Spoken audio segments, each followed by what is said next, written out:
Hallelujah. Hallelujah.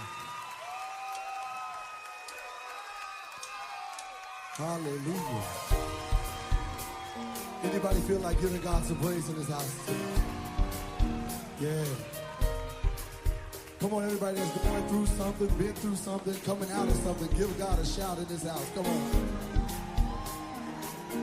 Hallelujah. Put those hands together, everybody.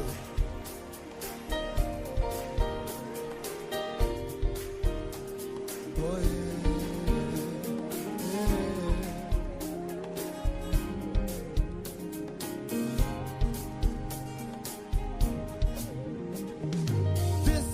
Voice of one crying out in the wilderness. This is the sound of one crying out in the rain. This is the voice of one crying out from the mountaintop. Yeah, yeah. This is the sound of one crying out in their pain. Incline your ear to hear that sound. You know that voice so well. Incline your ear to hear our hearts. For we are the children you rescued from them. And I know you too well to be foreknown.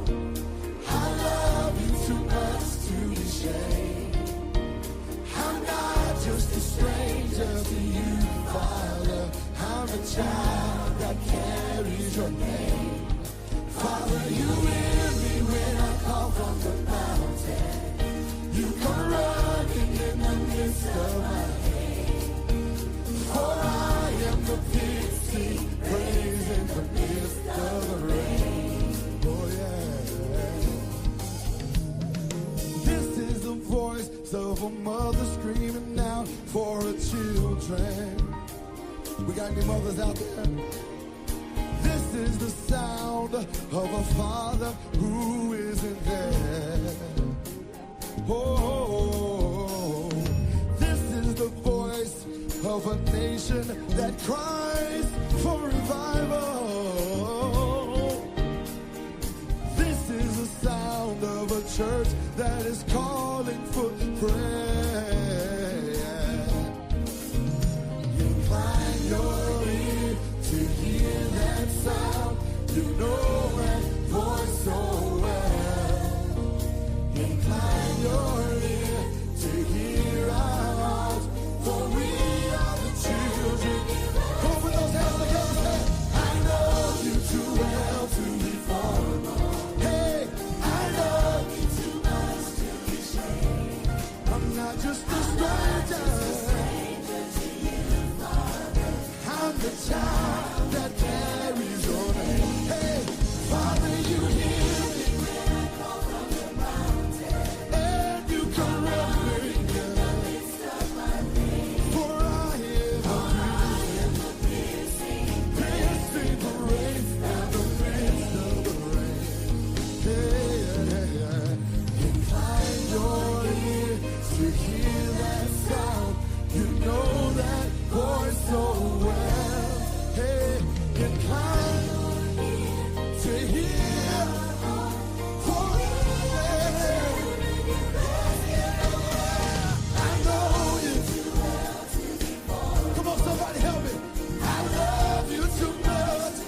Popcorn World.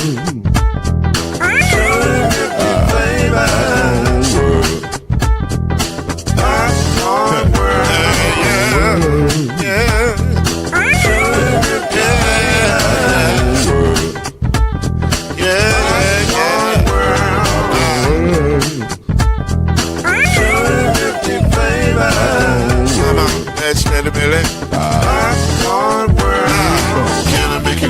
Yes, I can. So you can get this groove in the back of a can. You can make it round the world with the holes in your hand. Popcorn World.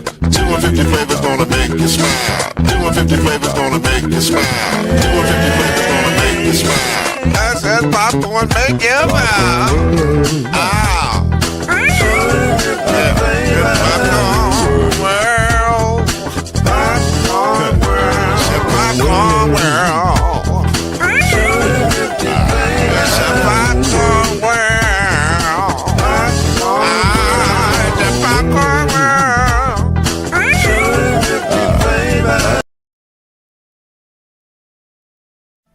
Scoop and y'all, we got it. Scoop and y'all, we got it. Scoop and y'all, we got it. Scoop and y'all, we got it. Scoop and y'all, we got it.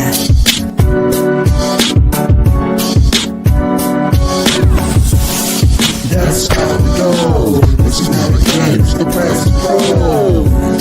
That's how it goes. This is how it games the press pro. That's how it goes. This is how it games the press pro. That's how it goes. This is how it games the press pro.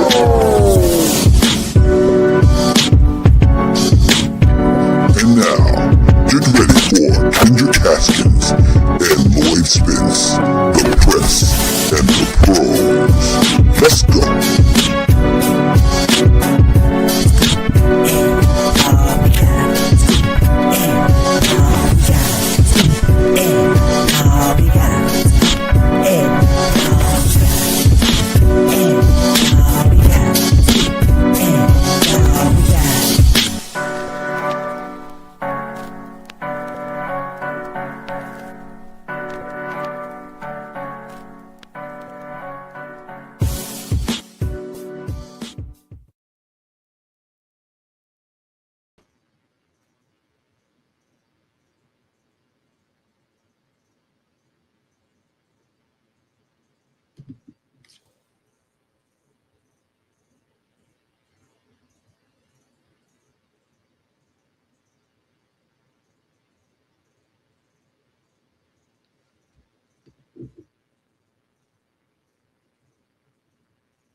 Mute button, brother. All right, there we go. Let's try this again. So there goes my melancholy opening. But I'm just talking and rambling, and they're gonna need to unmute to do this. But we do open in a very melancholy way, sending our thoughts and prayers to Louisville, and more specifically the UPS family. I'm sure if Kendrick is like I am, who's lived in Louisville or been around Louisville or connected to Louisville all of our lives, we got a lot of friends and family that work for UPS. And I'm sure today, as well as the entire Louisville community, we have been rocked by the horrific events that took place last evening.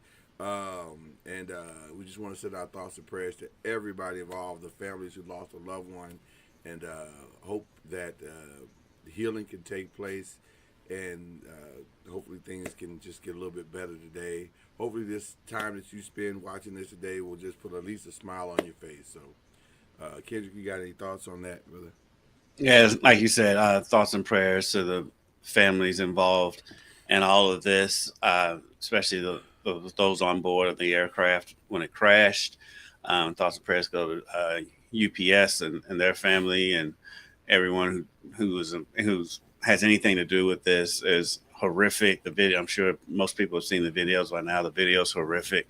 And for people who are not from here, who don't realize where the airport is and location, we got, as somber as it sounds, as bad as it sounds, we got very lucky that this could have been 1,000 times worse, because Yeah. not far from the plane crash site, in one direction, there's a high school, Louisville Male High School's right there. In the other direction, even closer to the plane crash, that is Ford. And a lot of employees working in that Ford factory. And it's a Ford factory that's right there nearby where that plane crash happened. So as terrible by close, as, we mean literally next door. Like yes. Walk from the airport to Ford. It's literally the backyard of Ford is the airport. Exactly. And so as tragic as everything is, it could have been way worse. So thank the Lord that it wasn't worse than what it was. Yeah. Thank you to the official pastor of Noise Media coming in perfect timing as usual, sending his love and condolences. So yes, we will be praying for that community. And so, to borrow from one of our media brethren, Mike Greenberg, we hope that our little time here today not distracts you from that. Nothing will distract you from that, but at least we can put a smile on your face a little bit, just to have you, give you an opportunity to think about something a little bit different. So I don't know. I'm not even sure that's even appropriate, but we're going to do the best we can with what we got. So yeah, and it's crazy. Even the effect that it's had on everything else. So they canceled school today. Sure. Because so many roads are closed right around, and basically, because of Male High School being right there, they had to cancel for Male. Well, the way it works, if you cancel for one, you have to cancel for everybody. You can't just have one school canceled. So all schools canceled. Now, I mean, football, for sports wise, as unimportant as sports is at this point, our high school football playoffs start on Friday. Yeah. And a lot of games have already been moved from Friday to Thursday. So, and a lot of teams, a lot of games are being moved out of town. And so it's gotten real hectic really fast. Yeah. It's not a small problem. But again, it is a small problem in comparison to the actual event itself. So again, we don't want to diminish that. It's shocking. I was actually talking to one of my big brothers who works at the post office, who is also very, very close, and he told me about this in real time. He had said, "Bro, it's chaos over here." I'm like, "What are you talking about?" He said, "We just had a plane crash." I said, "Oh no!" And so this is happening in real time, and even before the news had it, he had it. So it's crazy. But anyway, we will. We'll just keep our thoughts and prayers on the city of Louisville, rocked with this situation. And again, UPS, man, that's never what you want. You never think somebody's going to work for the last time, but this is the reality that they're dealing with today. And we just keep our thoughts and prayers with everybody connected to all of this. So with that being said, Kendrick, we're gonna do our best to do a show.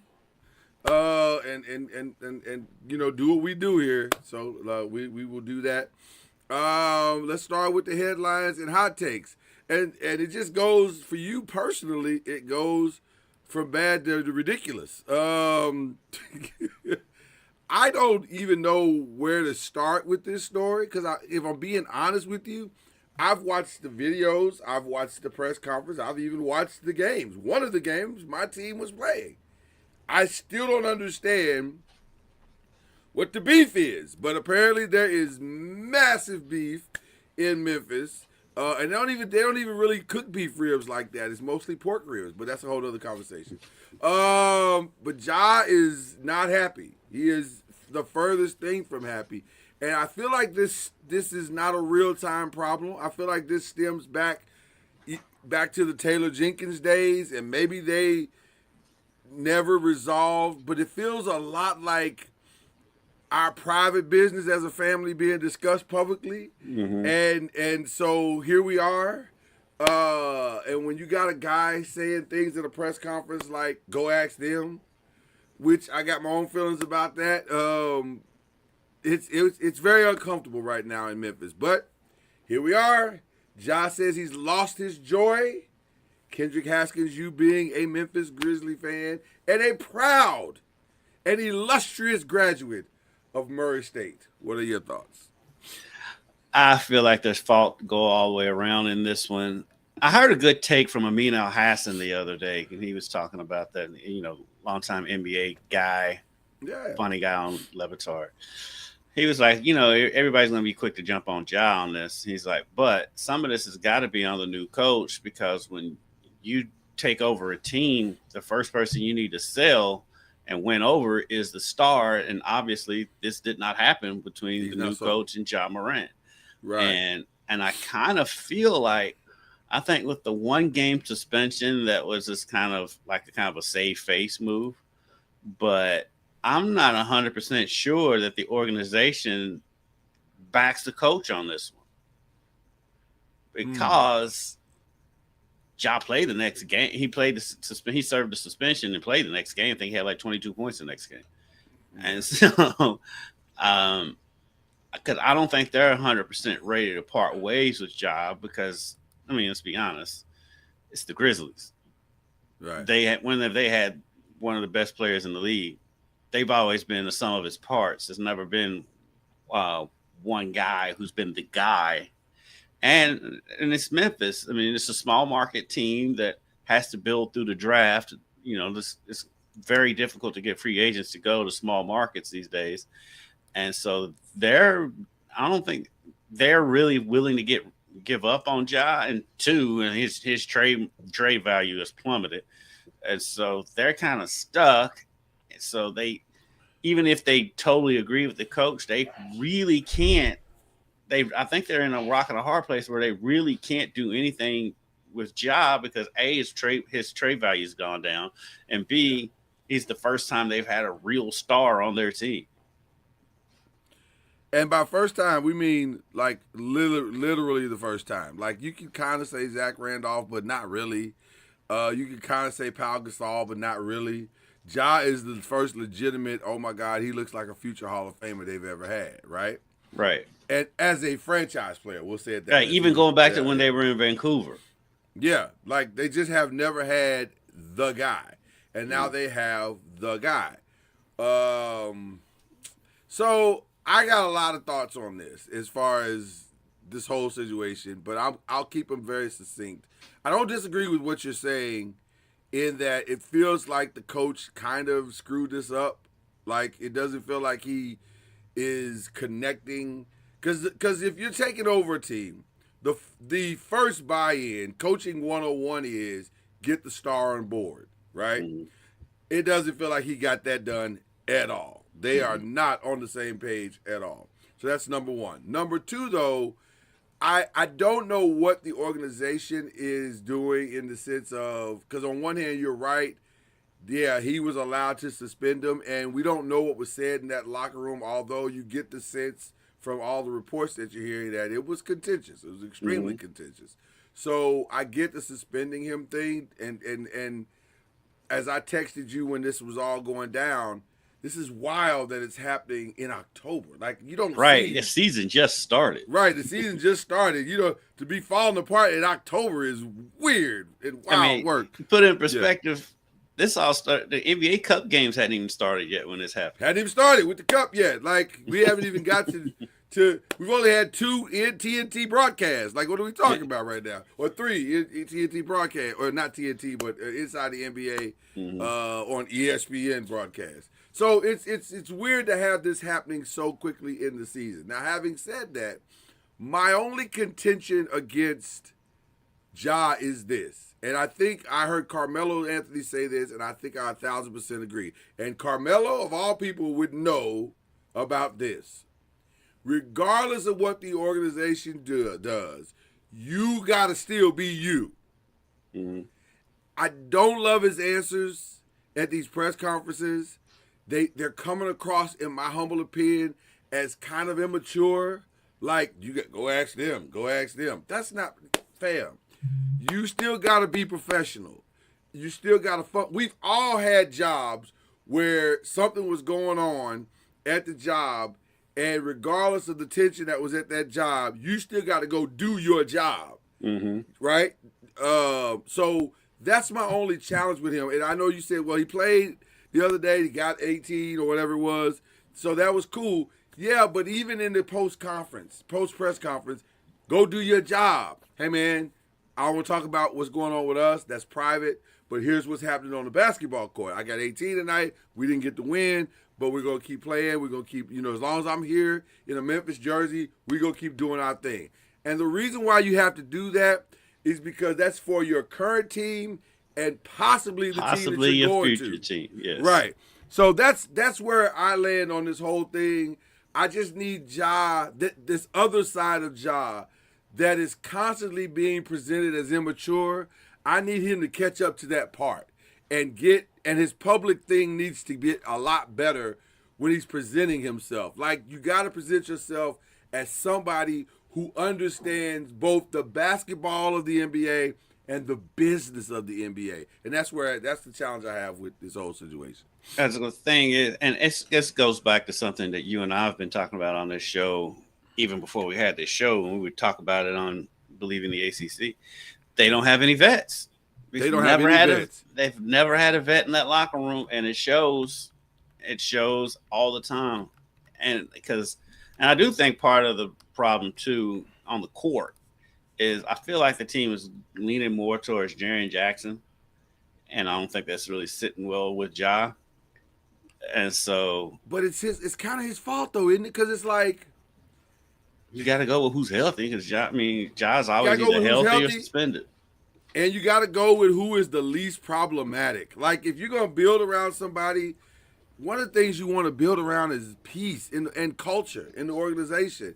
And Jared represents peace and culture. I mean, he ain't going to give you no problems. He ain't going to act a fool. He going to do his job. No, Jared's just a jokester and a big silly kid, but you don't have to worry about him getting in any kind of trouble. I think, a lot of that comes from his dad played in the league, so he knows, he understands the culture. He understands how the league works. And with Ja, if there was ever a team and ever a player who needed a vet, it's Ja, because I think he does have the conception, and probably rightfully so, to be honest, that he feels like he's the king of Memphis, and because he is Memphis. They love him there, and listen, and rightfully so, rightfully so, and he's ingratiated himself into the community too, and so that's the catch-22 that the organization is looking at. But the thing is, eventually, they ain't gonna have to either make a move or something's gonna have to happen. And with his value so low, I mean, as crazy as it sounds, Ja's playing himself out of the league.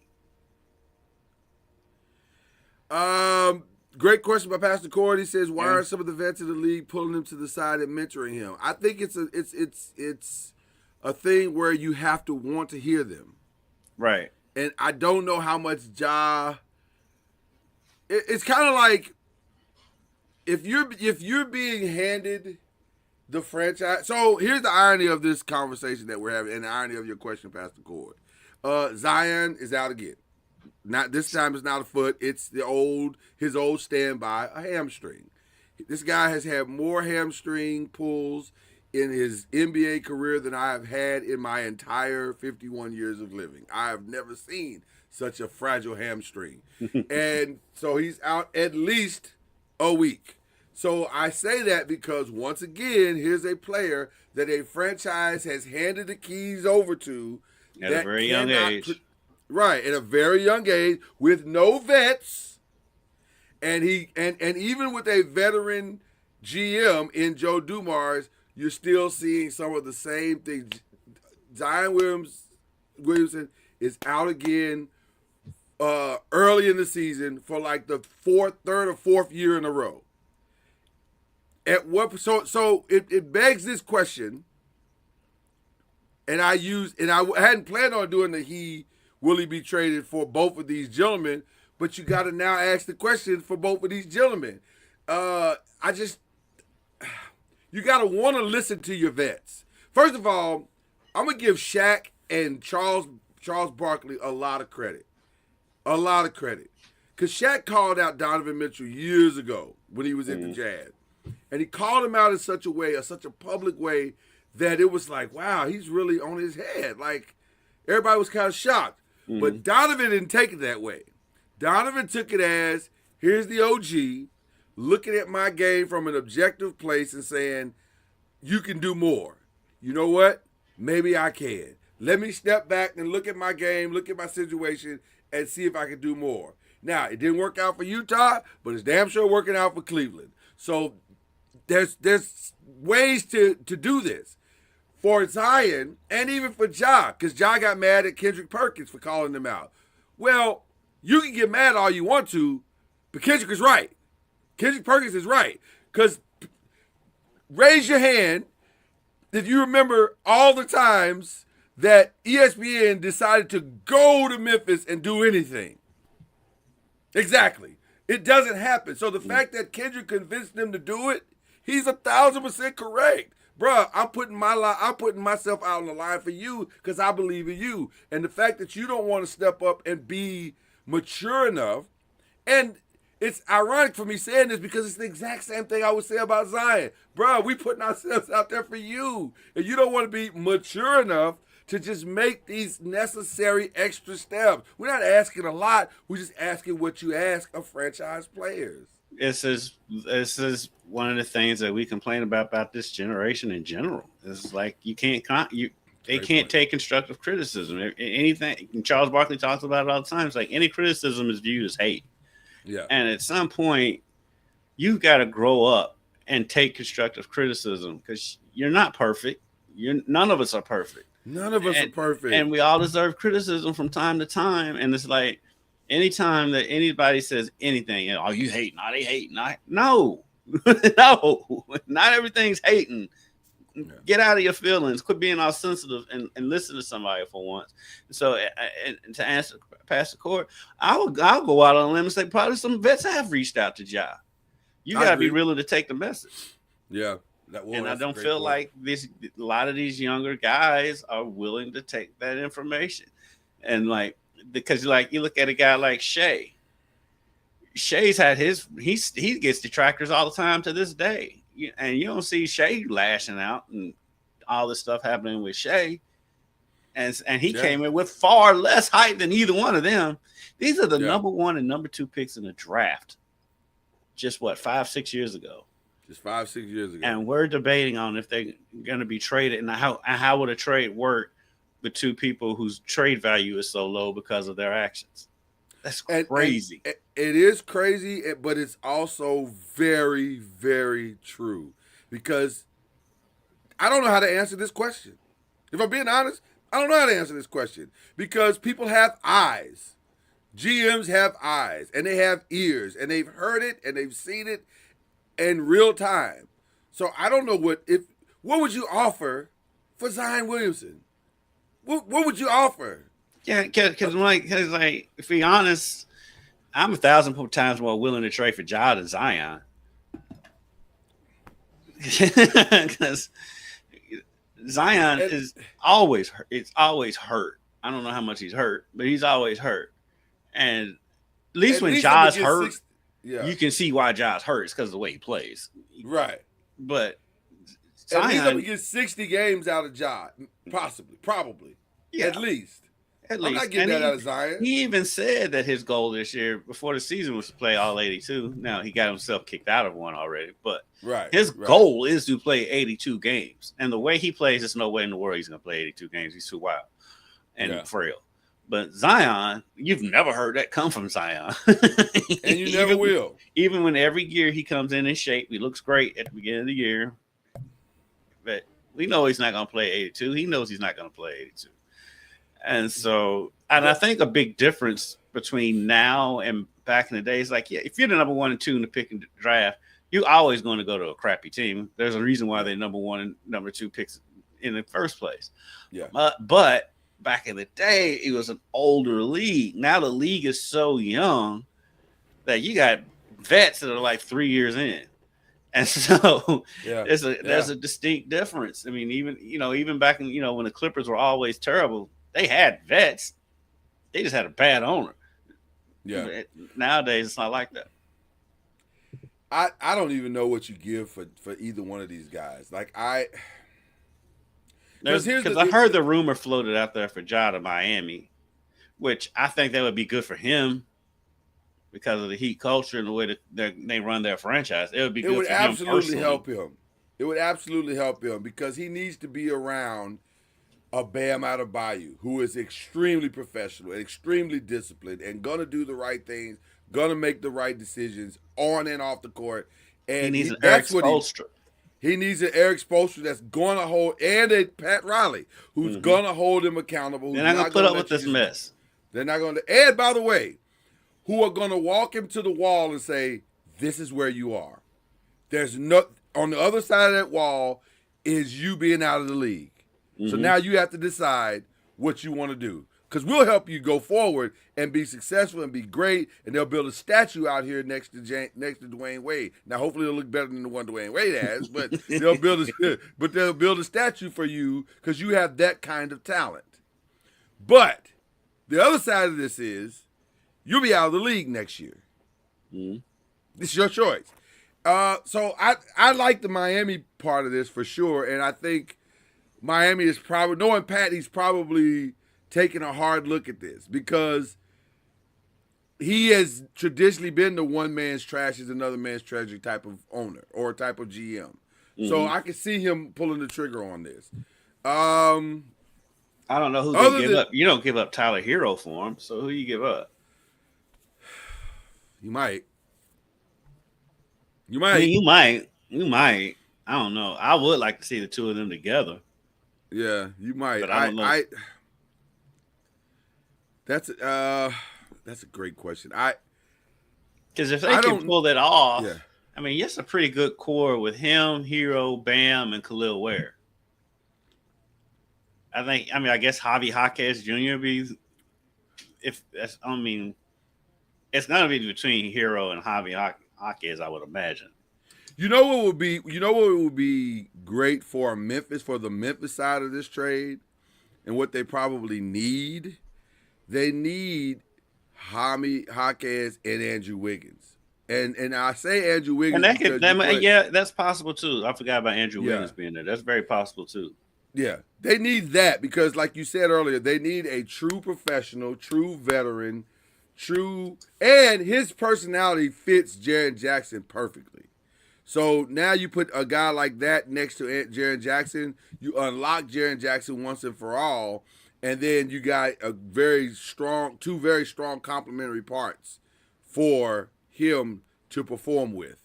So now you don't lose the potential playoff team that you could have. It just looks very different than it did, with Ja.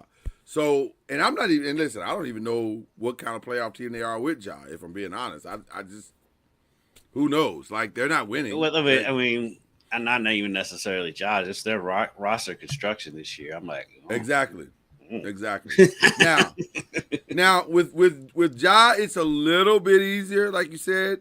With Zion, I have no idea. I don't even know where to start, because the question that for any team that's supposed to receive him is, okay, what are we offering?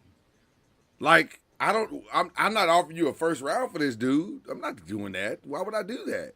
Like, I don't know. I don't even know where to skill set wise. I mean, him in Memphis, him next to Jaren and have Ja there. Skills, just skill set wise, would be awesome. But now you don't want those two headaches in the same building. But do you want this guy around Memphis barbecue? Like, you and I both been to Memphis.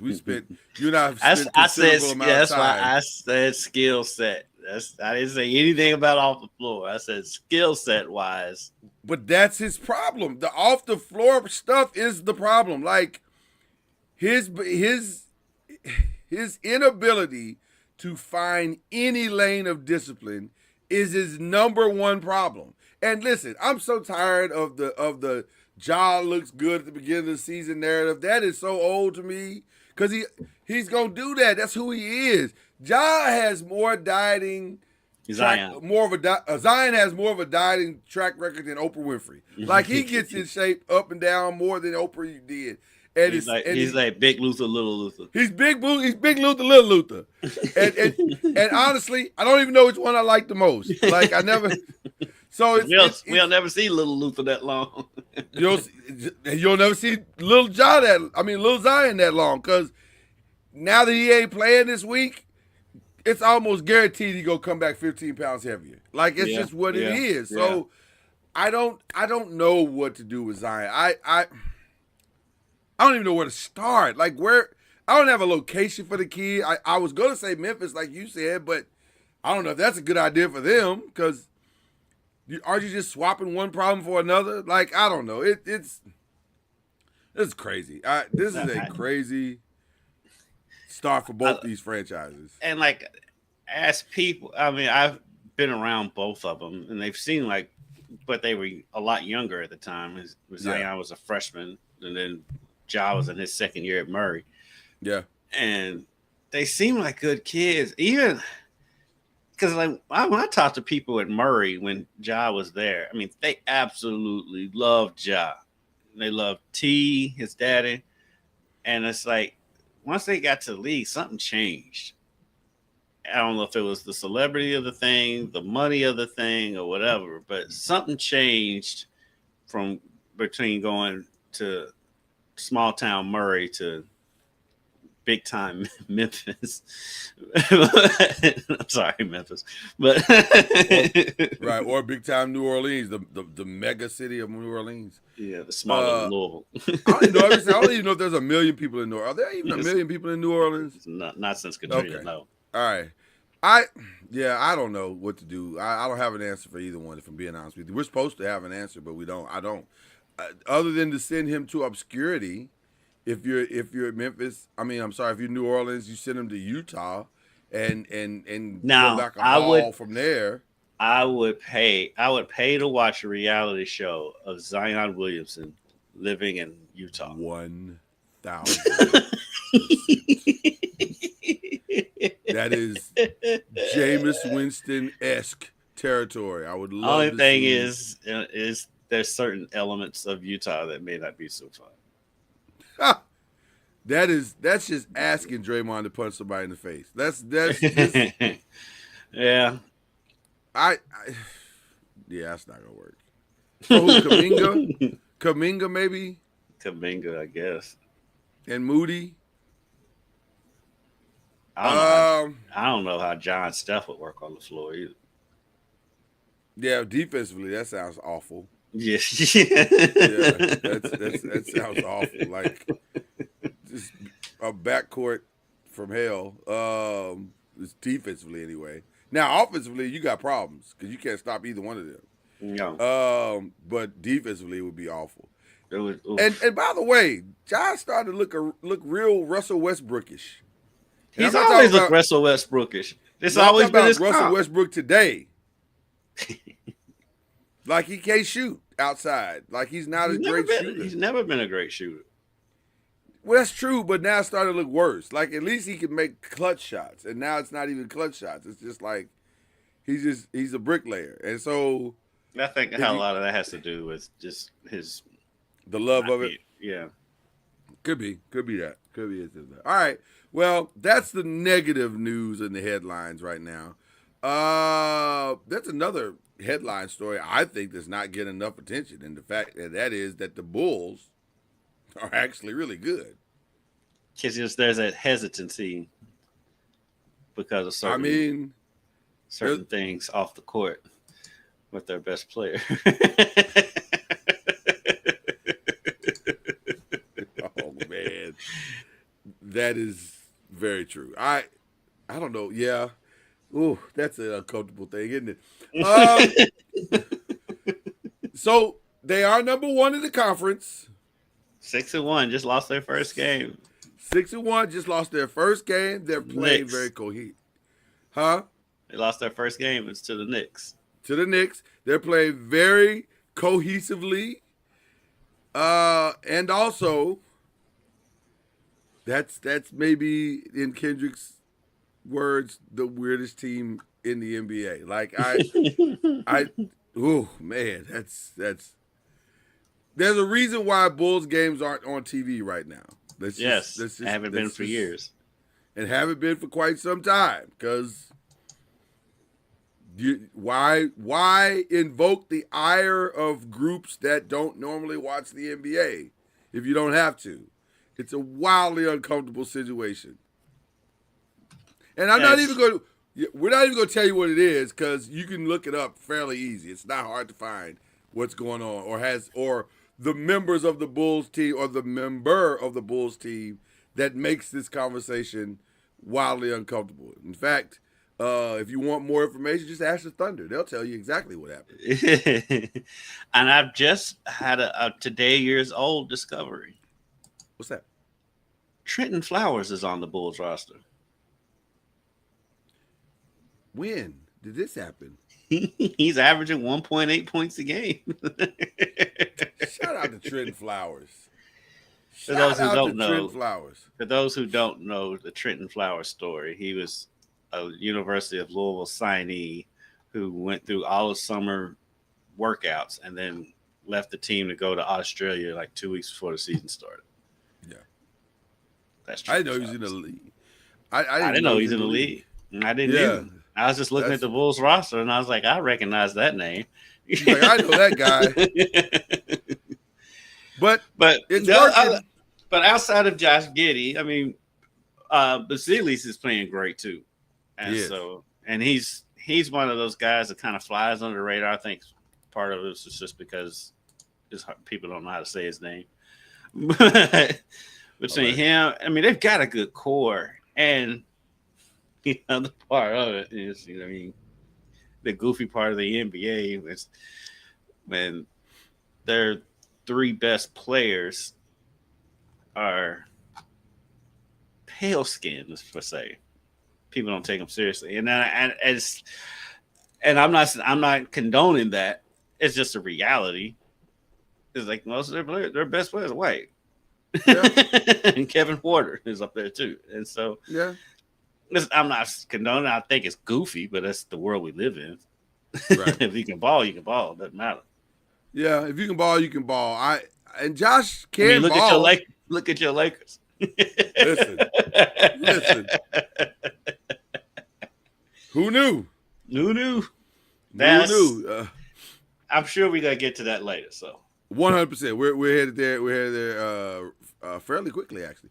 It's the Bulls are number one in the Eastern Conference right now. I don't know much longer. The Eastern Conference is weird right now. Because everybody's only played 6 or 7 games so far. Yeah, but I mean the Bulls have started out the gate very well. The Sixers have been playing great, and Embiid is kind of an afterthought. Tyrese Maxey. I mean, I've always loved that kid anyway. Yeah. But the way him and the rookie are playing, Edgecombe, I mean, nobody saw this coming. Nobody saw, especially not this fast. Now, inevitably, you got to believe that Edgecombe will at some point hit the rookie wall a little bit. But I don't know. Because having Tyrese Maxey can cover a multitude of sins. So he may not hit it as hard as you normally hit it. Do you even bother bringing Paul George back at this time? I don't. Why would I do that? I mean, I'm just being honest, and there's no shade because I like Paul George. I've always liked Paul George. I've always liked him, but I mean, but why would I do that? It throws off chemistry bringing him in and out of the lineup. Well, not only that, it's clear that my future is not in Paul George. I mean, I don't. What I need to be doing, starting to get clear that it's not in Embiid either.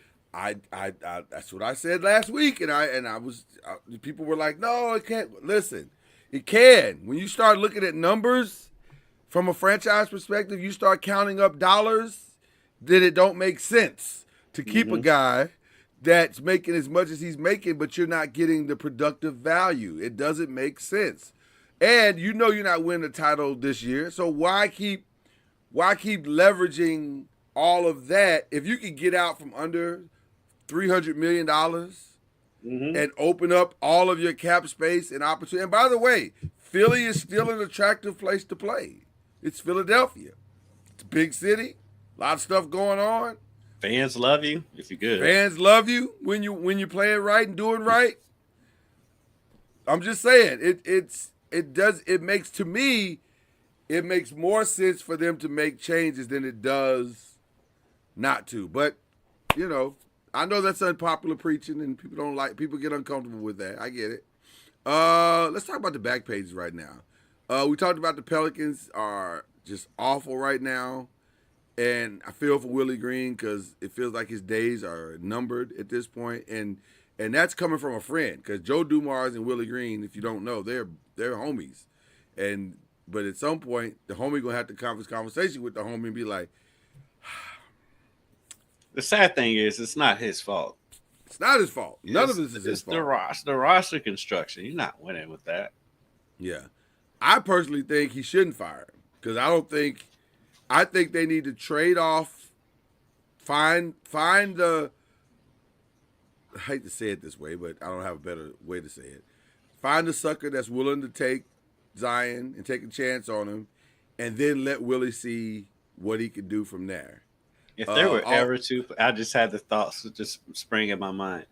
If there were ever a time when there's two players that the rest of the league is like, if we had an expansion team, you just ship them off to this expansion team, John and Zion.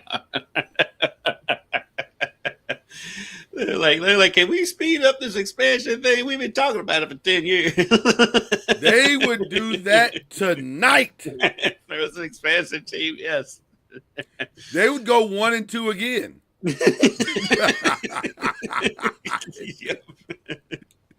Yep.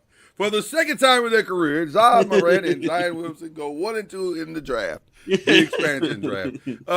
So yeah, they've been awful. And then the other team that's been awful, we expected them to be terrible. Yeah, the Nets. I don't know what the Nets are doing. Like, I don't have any idea. It's bad organization. I mean, at this point, some teams have off seasons. You have a bad season here and there, but there's some it's organizational. Yeah. The Nets are one of those. The Pelicans are one of those. And it's organizational. The Wizards are another one of those. It's just organizational from the top down. Charlotte. Yeah. And by the way, Brooklyn might have one of the nicest arenas in the NBA. Oh, that arena is awesome.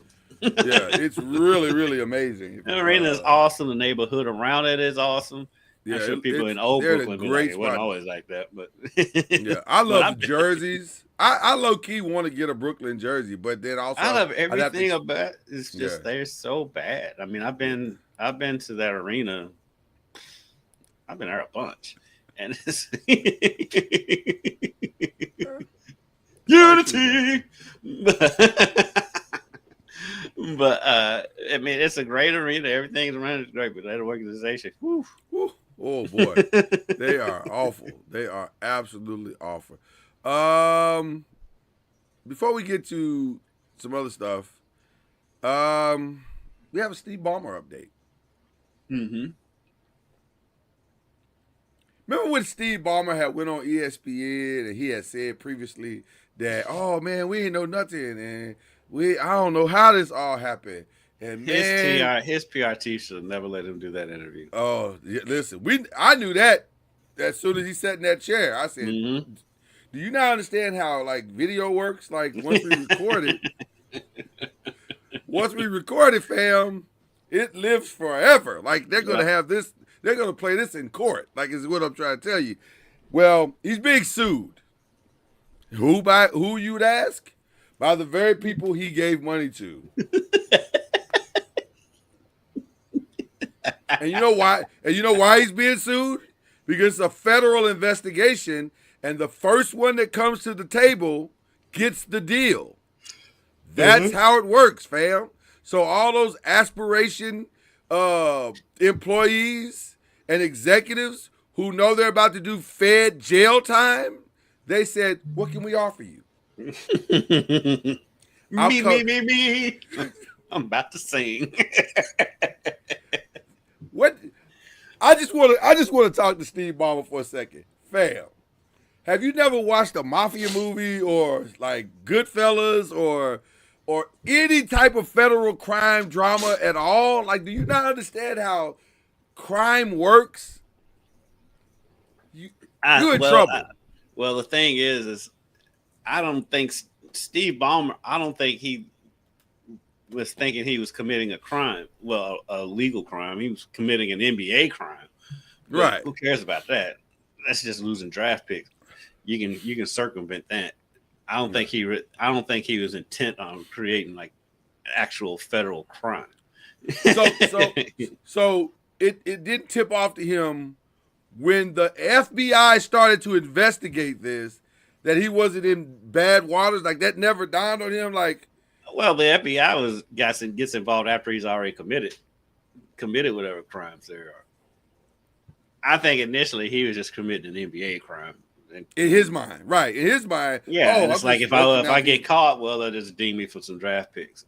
Right? No, fam. To which, if they're He's smart, going to jail. He ain't going to jail. Not a real jail. I mean, it'll be like he'll be able to play like. He won't even do that. People that rich don't go to jail unless they commit murder, and even then, he ain't going to jail. Even then, right? Somebody else, his homeboy whose daughter was working for Aspiration. Now he might be in trouble.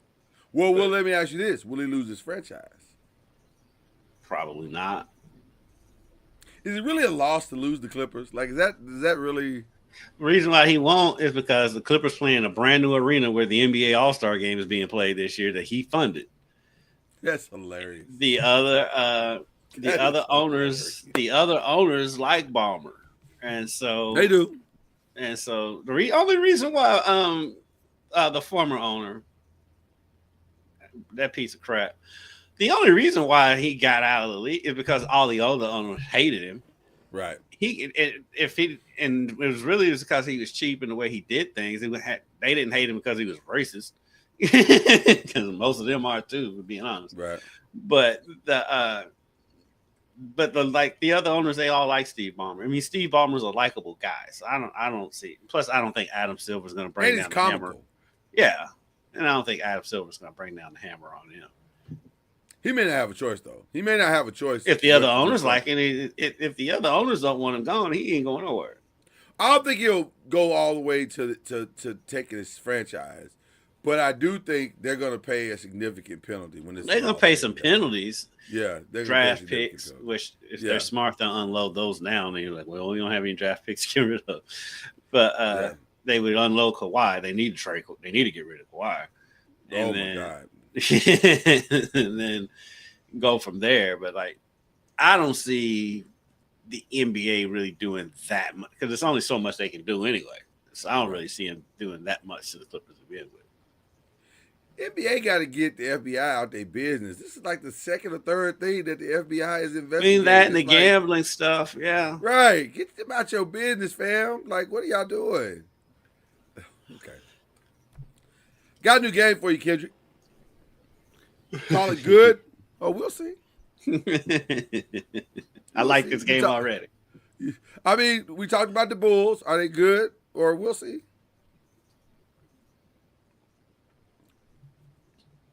They're in the Eastern Conference. I'm going to say they're good. You see, they're good. Wow, look at you stepping out on a limb on that.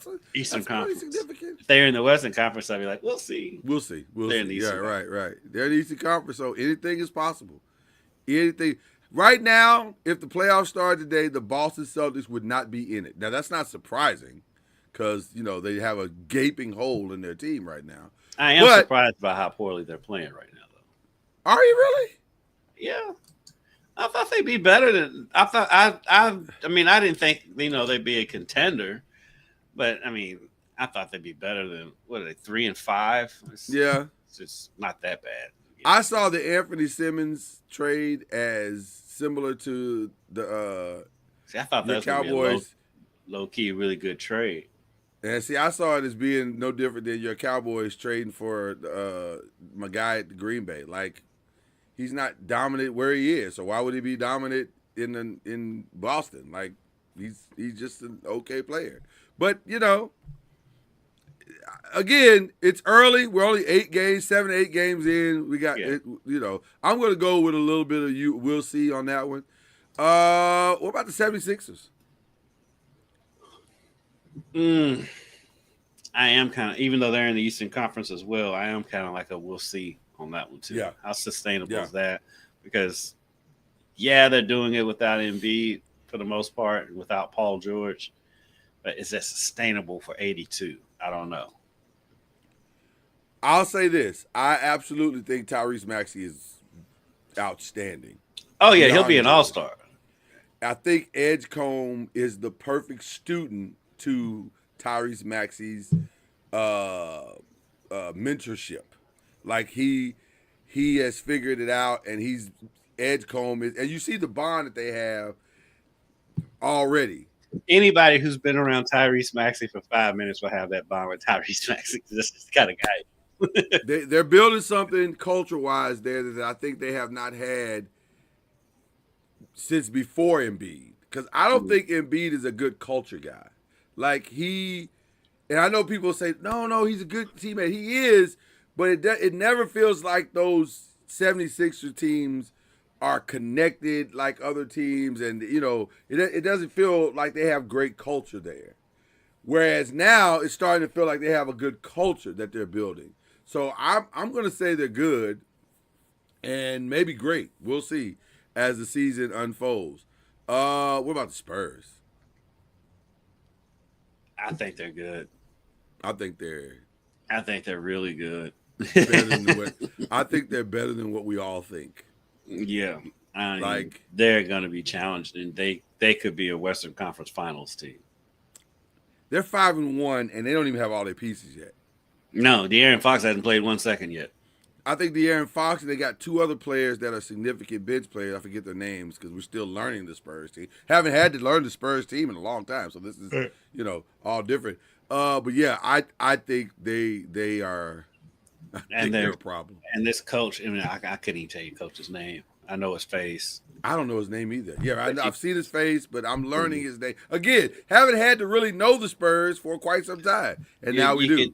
And you can tell he's paid very, very close attention to Pop. You can tell Pop's his mentor, and it's obvious. And so they're a contender. I can see them.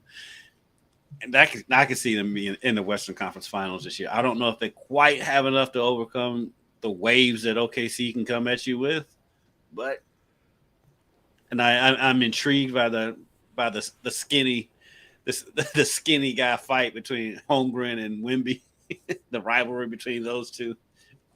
Put them together, they weigh 200 pounds.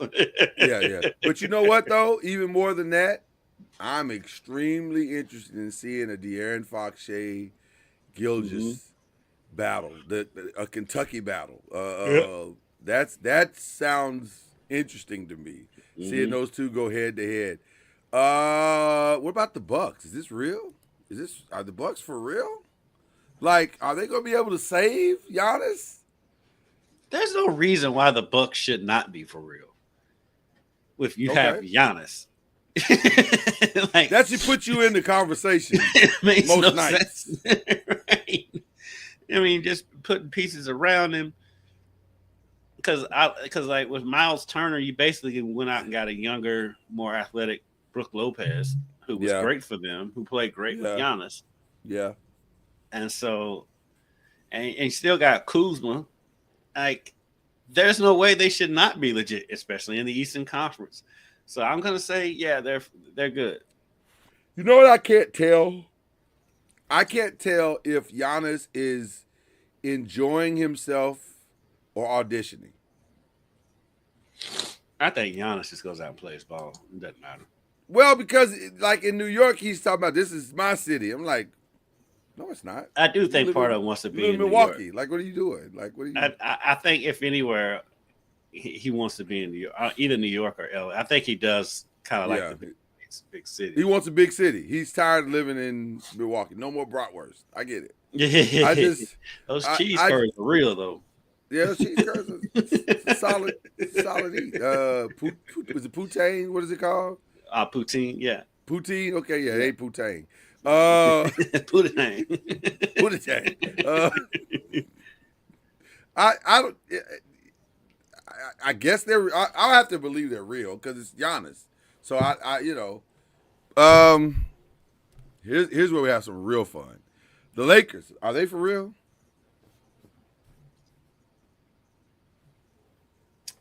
I think they're for real until they try to ingratiate your boy back. I knew this was coming. I knew this was coming. I'm gonna say they're for real. Yeah. Well, as much Well, as it I like, depends on what they ask your boy to do. Like if he comes back and he says, "Oh, I'll just give y'all this 15, 20 minutes, 25 minutes a game." I don't think he'll do that. I mean, I think not he'll his come DNA. in. The thing is though, his DNA also includes distributing the ball, making the right basketball play, Right. and so I think he'll be okay. Of course, we're talking about the Gout King, and It's not so gout. It's not, let me help my audience. It's not gout. It's sciatica. It's a totally different old man disease. I don't think the Gout King will come in there and totally just ruin what they have going. I think he's going to No. come in there and he's going to fit it. Now, do I think they got enough to win a title? No, but I do think he'll come in there and fit right in. I do think there's a possibility of history repeating itself with LeBron and Ayton, kind of like Kobe and Dwight, where some of Dwight's personality didn't mesh with the way Kobe functioned, and I kind of see that with Ayton and LeBron. I think it depends on how loud LeBron is willing to get, and I think. But see, LeBron's not as much of a jerk as Kobe was. Right. LeBron is a get along, and I say that guy, affectionately. for the most part. I don't mean that to disparage Kobe. Jordan's a jerk, but he sometimes that's the competitiveness in them, just how they're wired. LeBron's going to handle it differently than Kobe would. I think Rob has done a far better job with this roster than people thought that it was. Like people said, "Oh, the Jake LaRavia thing, that's not a big deal." It turns out I love LaRavia. I've liked LaRavia for a while. He's one of those players that fly under the radar. He's one of those players. He's not going to go out and get you 30 points a game, but he's going to give you solid minutes. He's going to play good defense. He's got good size. I've always liked LaRavia. Well, the irony of LaRavia is that he has kind of forced everybody else into their positions. So, like now, Vanderbilt doesn't have to do all these things. He's not counted on to make the big shot anymore. If he makes one, when has he ever been? No one's ever thought. Well, no, that's not true. They wanted him to hit shots. That was one of the. Now, I'm not saying the JJ Redick coached Lakers wanted him to hit shots, but for sure, the Darvin Ham wanted him to make shots, and that's not what he does. If that's what Darvin Ham wanted, then I can see why he's not there.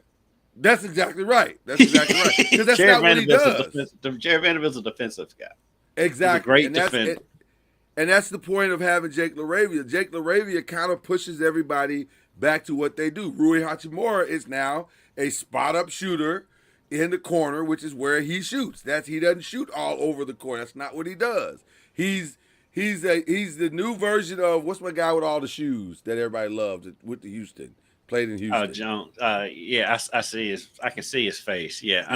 We're having an old man moment right now. But yes, he's that, and he's a younger version of that, and a bigger version. So now everybody's in their right positions, doing what's right, and so now it makes sense for Jake LaRavia. It makes sense for Marcus Smart. Marcus Smart looks like he's starting to look like Celtics Marcus Smart all of a sudden. So.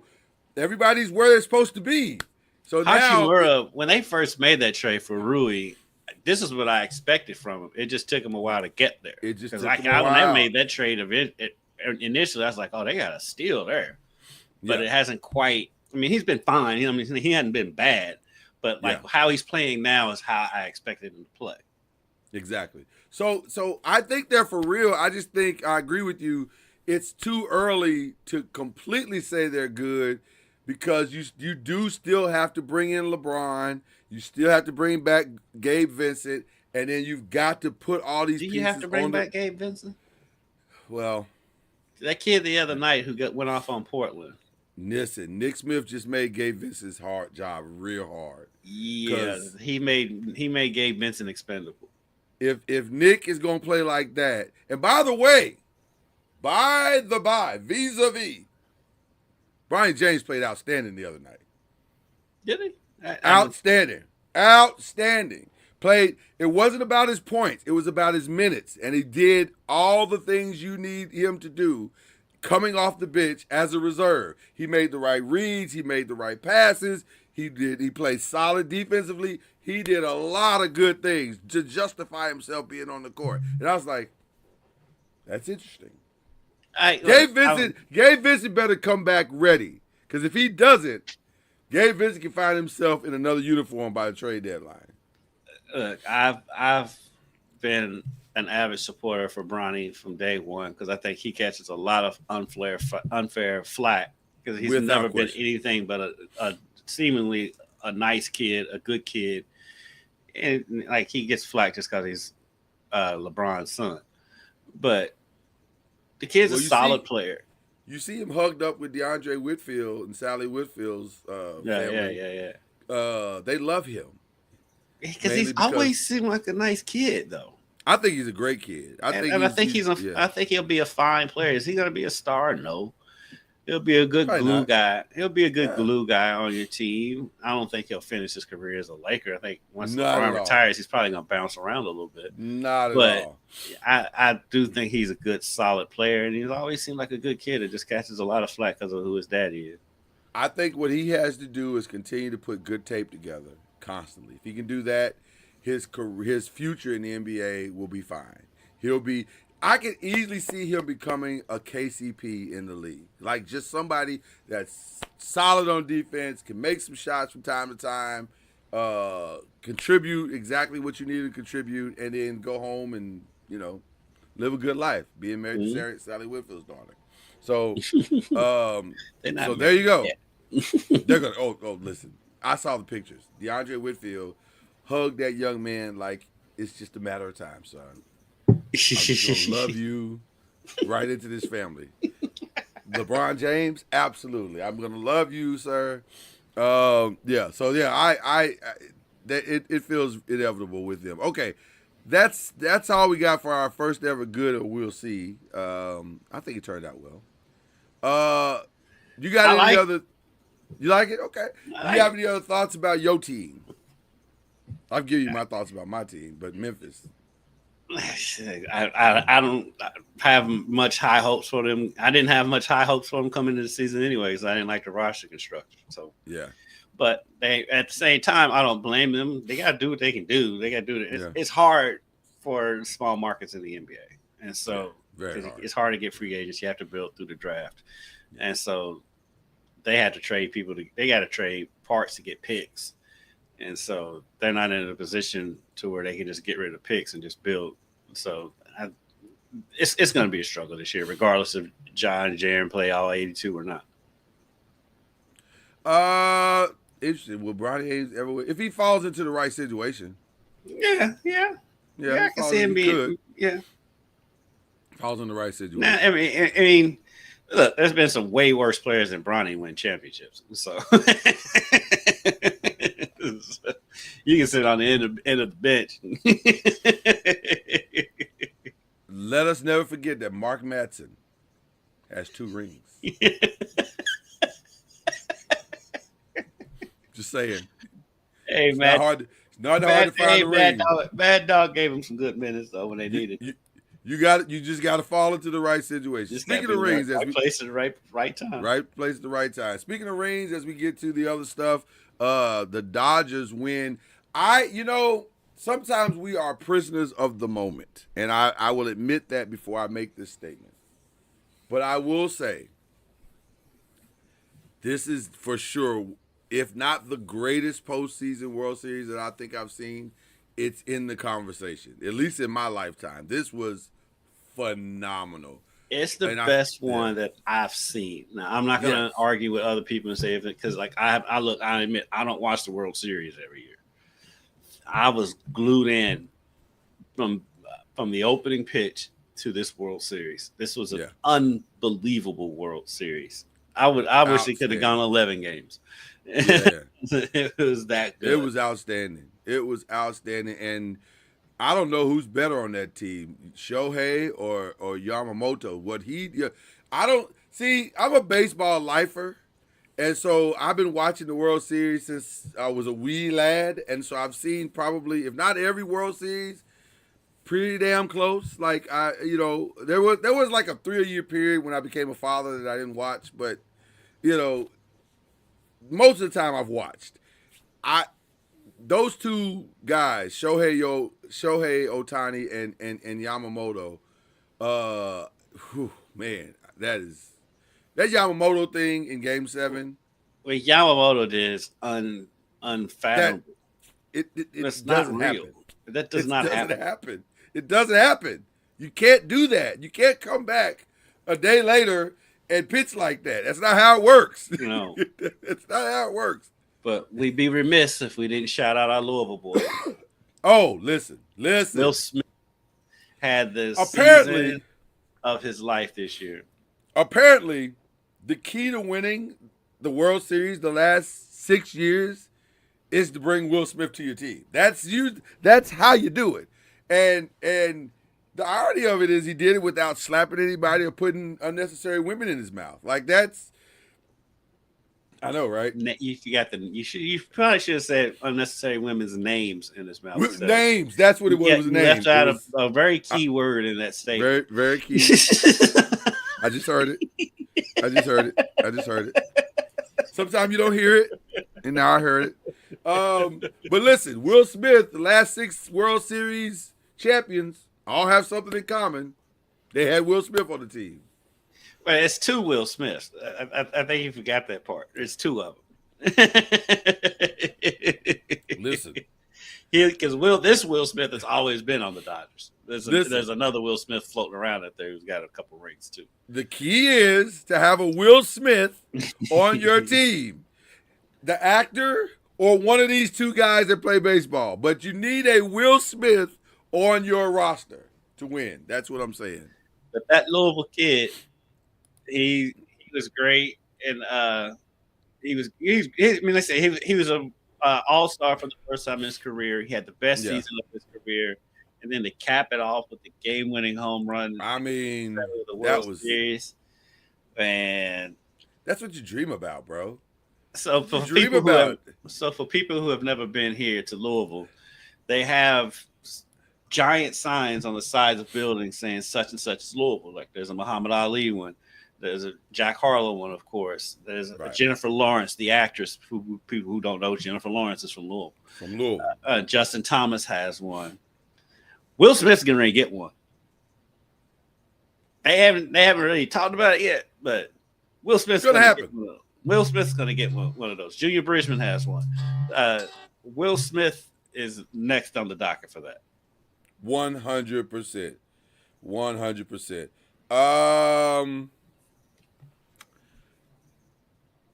Do you keep up with the Sexiest Man Alive? Nope. I didn't even know who this was. Jonathan I Bailey? saw that. I was like, I don't know who that is. I don't even know who that is. I think he's from, I don't even know, man. Jonathan Bailey. I think he was in a show doing a thing. And that's probably the extent of it for me. Jonathan Bailey. Let's see. I don't know. He's the sexiest man alive, and so okay. Congratulations. Yeah, apparently that's a significant honor. I don't know what you're supposed to do with that title. Like, does it get you a meal somewhere or discount at your favorite like retail store, or does your Amazon Prime stop lying to you, tell you that the package is going to be there tomorrow when really it's going to be there 2 days later? Like, what is the benefit of being the sexiest man alive is the real question. It's the first time then like I have absolutely no idea who this person is. Usually when they name that sexiest man alive, even if I don't know much about the person, I've at least heard of him. I don't Yeah. know who this dude is. I don't know who he is. I have no idea. I like my man And Zaslow says all the time. I don't know that fool. I don't know that fool. I know he's an actor. I figured that. Okay, and then okay, well this is I guess this is the reason. He is the first openly gay sexiest man alive. There you go. Well, there you go. So there it is. He's in Wicked. He's in Wicked. Okay. Did you watch Wicked? Have you seen Wicked? No. Okay, I have girls, so don't judge me. Yeah, I'm not judging. Yeah. But a reason why I didn't see is because I heard it's only like half of the stage show. So I'm like, why am I only gonna watch half of it? Well, because they did 2 parts. They show you the first part, and now this year, in about a week and a half, they're going to show you the second part. But can I just tell you? That's about 5, 6 hours I have to dedicate to this movie. 100%. But can I just tell you though? Can I just tell you though? Yeah. Can I just tell you though? I imagine it's good. Phenomenal. I mean, I believe you. Let me tell you why it's phenomenal, real quick. We've been lied to. We've been hoodwinked. We have been hoodwinked. All these years, I have been on, thinking the Wicked Witch of the West. She's so bad. She's so evil. It's not true. It's a conspiracy. Well, I mean, the stage show Wicked has been out for a long time, so that this is not a new revelation. Yeah, but unless you're in that community, you don't know. You don't really know. I mean, Wicked's been around since the 80s. It has, but come on. You can't name 5 people in your circle that have seen Wicked. The movie or the play? Either one. I could because I know a lot of actors. Okay. My boy Juju Papier, my boy. Don't. Shout out to Juju. You know Juju? Well, he went to Fur Creek, didn't he? With my older brother, yeah. That's it. Yeah, I forgot Juju went to Fur Creek. I forgot. My boy Rush Trowell. I ain't seen Juju in a long time. Wow. Okay, but anyway, the point that we're making here Shout is out that to Rush Trowell. Rush Trowell. Okay. We went to Murray together.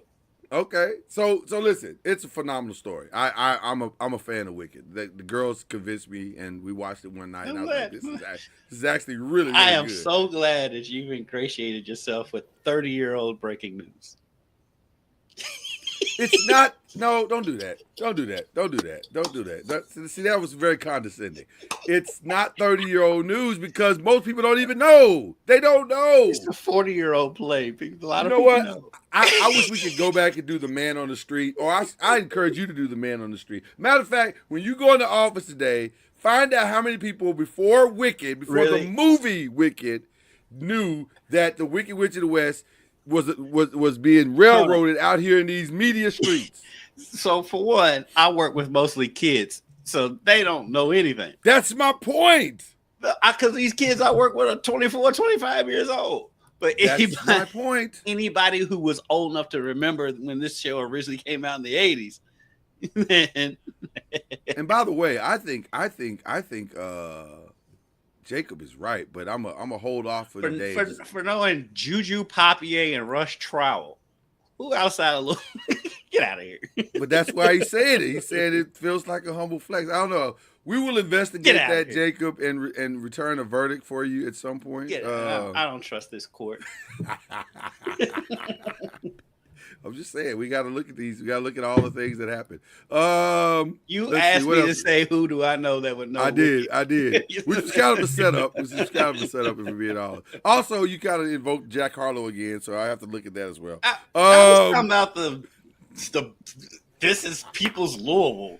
Listen, man. You gonna deem me for Muhammad Ali and Jennifer Lawrence? We will humble flex wherever a humble flex is needed. So there you go. It's not needed.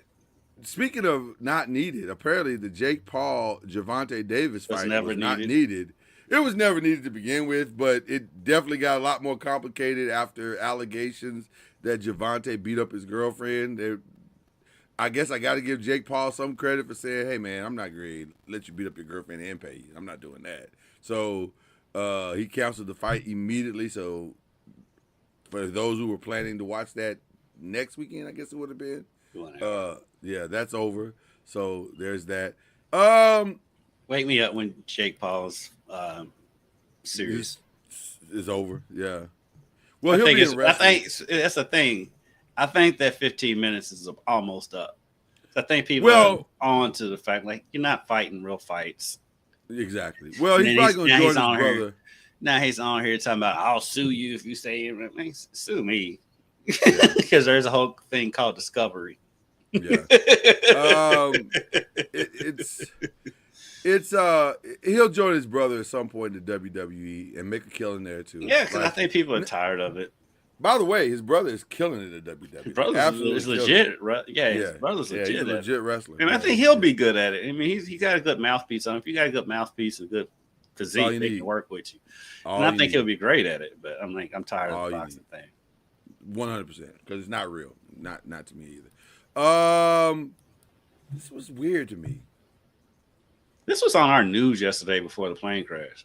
Well, because it's legit. It's a legit story. Because all of our lifetime, they've been on PBS. They've led. We need your donations, and your donations are going to allow us to stay on the air, and this, that, and the other. And through a series of very unfortunate events, to no fault of their own, there are no more donations coming in. So to save them, Netflix stepped in and said, "Bring it all over here. We'll do it here, and we'll actually pay you guys a decent wage." So now Sesame Street has Netflix, and it's bizarre because we never thought that would. And by the way, I don't know how I don't know if they bring the entire catalog or. I don't know how that works. I don't know how this works on Netflix. It depends on what they bought, but but like actually, it's a good move for Netflix. Oh, 100%, and a good move for the brand of Sesame Street because now it's even more accessible. I mean, I'll be honest with you, I don't know where PBS is on my TV. No whatsoever. So for the Sesame Street brand, I'm surprised that Disney wouldn't been the one to pick them up, but big shout out to Netflix for that. I would imagine Disney probably attempted it and Netflix just outbid them. Like, although it's weird to say that because Disney's money is so long, which is ironic though because Disney's struggling with YouTube TV right now. That's the weird. By the way, there's a lot of upset people this weekend. I'm one of them because I'm like both of these. Or now I'll say off the top, it's most likely ESPN's fault, or because they're raising their rates, trying to get. They're doing this on purpose, is to get people over to that app. Because when the app came out, and I was like, I have ESPN on my YouTube. Why do I need to buy another app for ESPN when I've got it right here? So, and that's why they're raising the rates. Yeah. But I'm like, at what point do we stop being greedy? At what point does the federal government, which I know they want, what do they step on all of this TV stuff? Because it's like every 6 months, there's one of the DirecTV, YouTube. Somebody is beefing with or beefing with ESPN and ABC. Or NBC or CBS. It's all of them. Yeah. And it's like every 6 months, maybe every 4 months. And it's like, when did we step in and stop this? Because this is stupid and it's not fair to the consumer. How much money we have to spend to watch anything? It's unbelievable.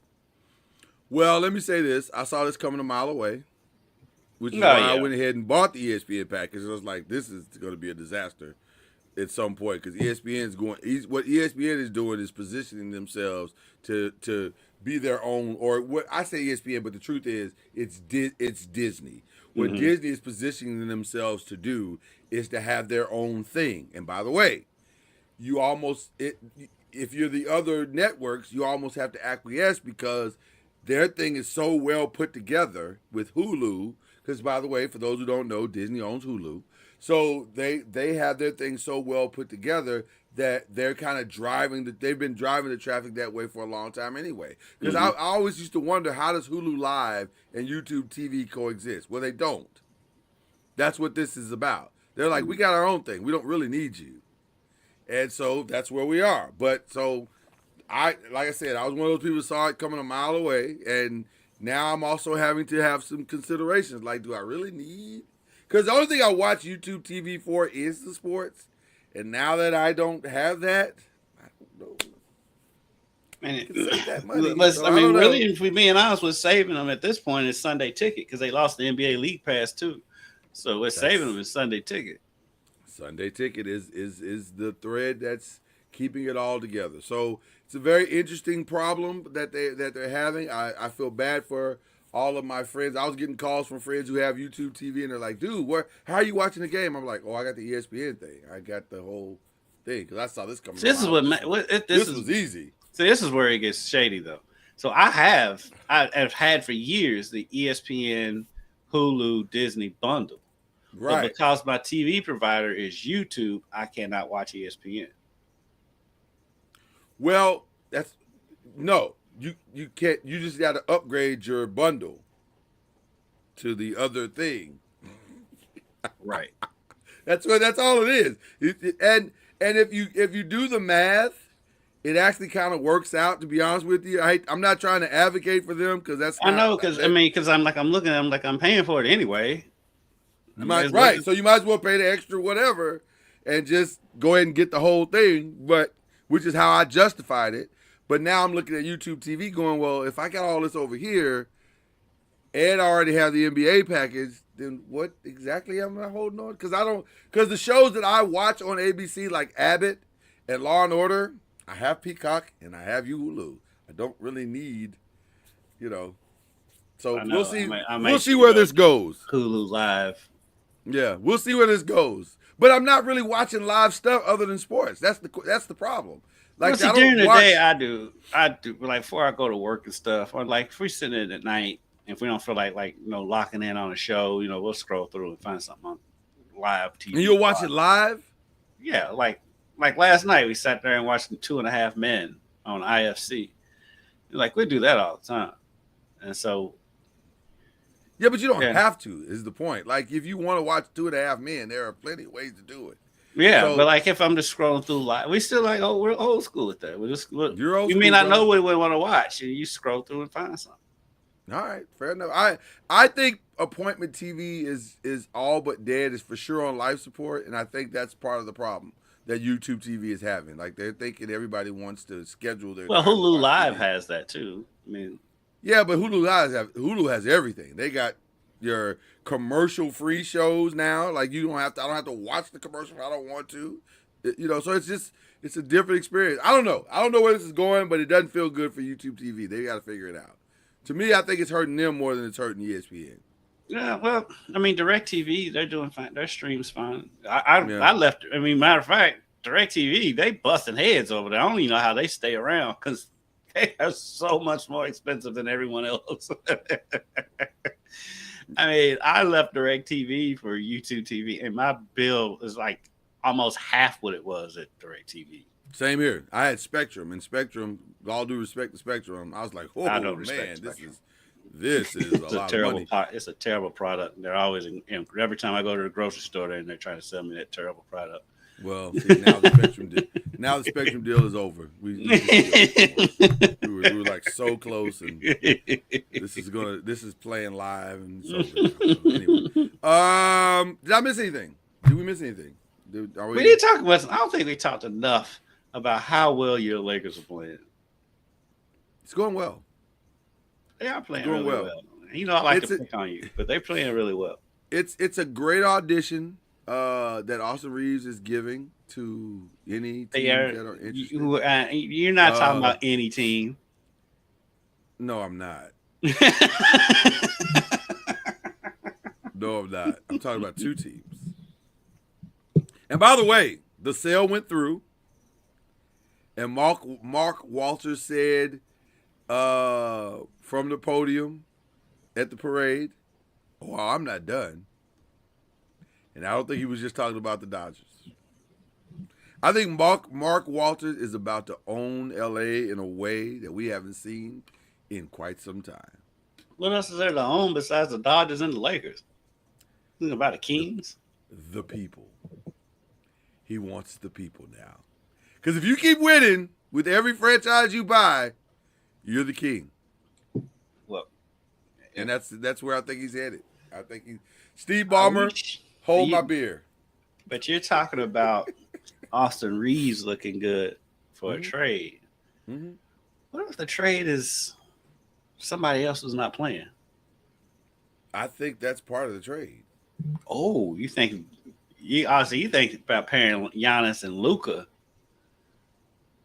I don't think and you get Austin Reeves. I don't think you get Giannis without putting him in the trade. Now, I don't think he'll play in he Milwaukee. ain't going to Milwaukee, so it'll be had a Right. three team trade. That's my theory. I think it's a 3-team trade, and it. Let's just say this. I don't think that the Lakers roster for this year is set yet at all. But I think the pieces are coming together in a way that you can see, oh, there's potential here to do some bigger things. But this is for sure Luka's team, and they're building around him. Mm-hmm. And they, much like they did with Mookie Betts. It's Mookie Betts' team.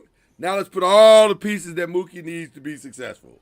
Let's give him a dynamic player, Shohei Ohtani. Let's give him the pitching. Let's give everything. But Mookie was the first domino to drop, and it's worked out ever since. I think they're using the exact same blueprint.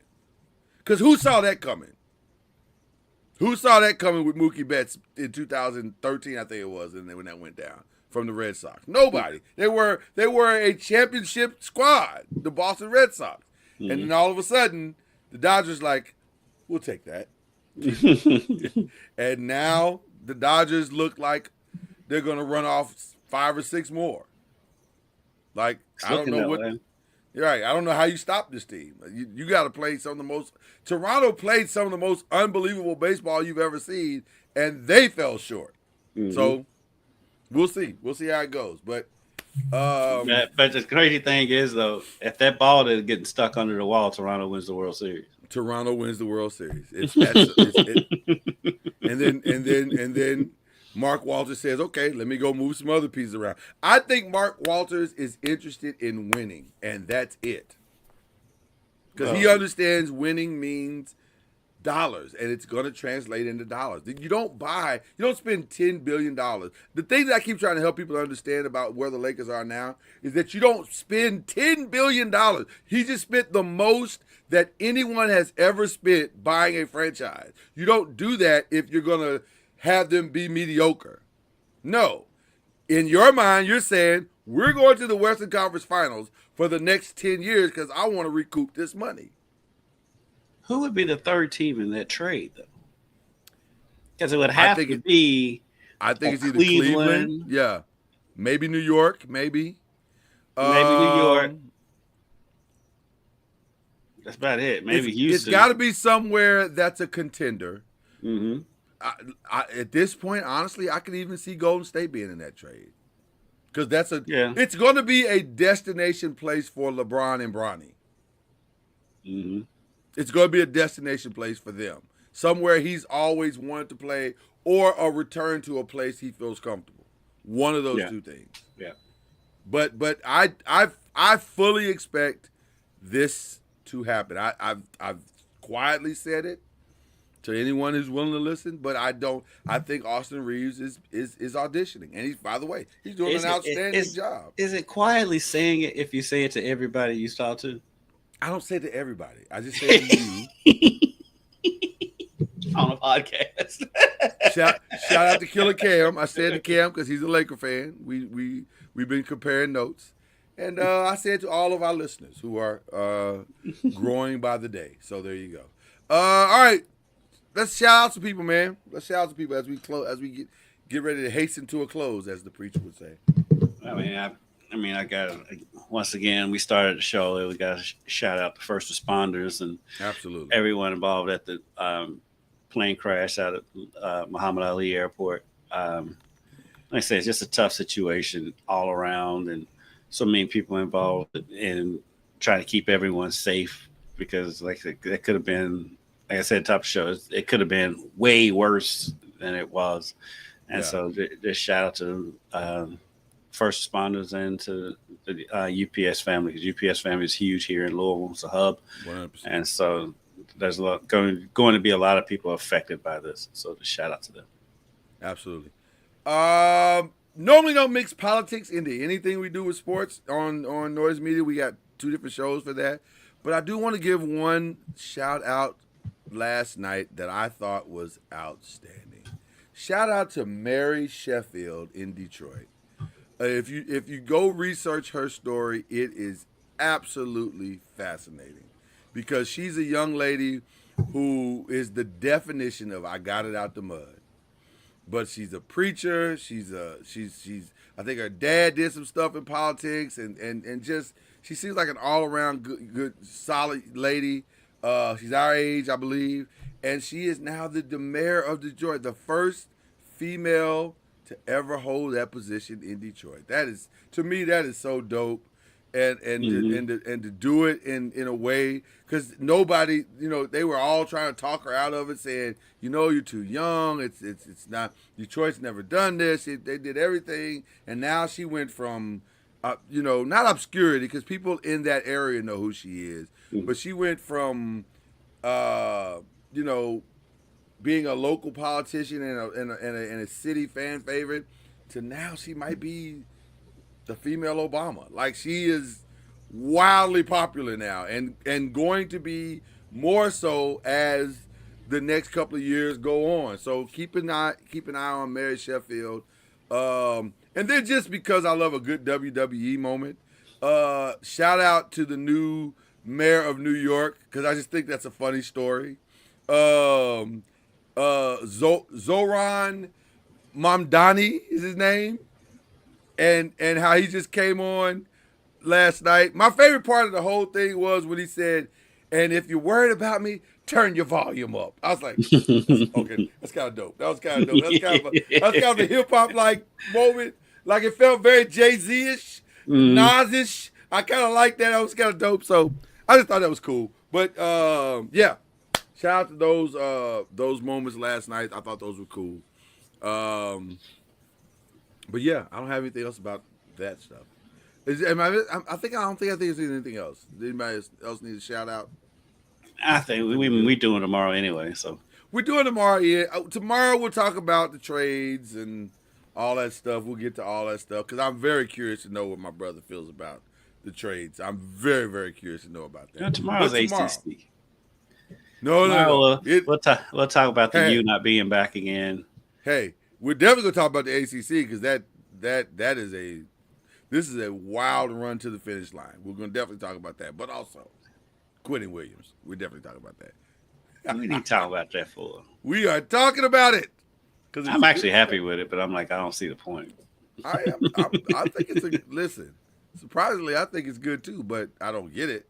But no, that's not true. I do get it. And we'll talk about it tomorrow, because we're done today.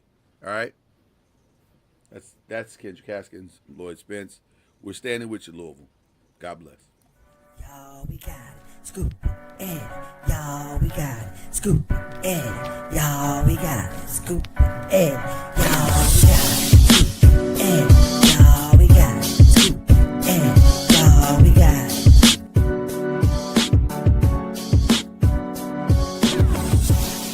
That's how we go. This is not a game, it's the press pro.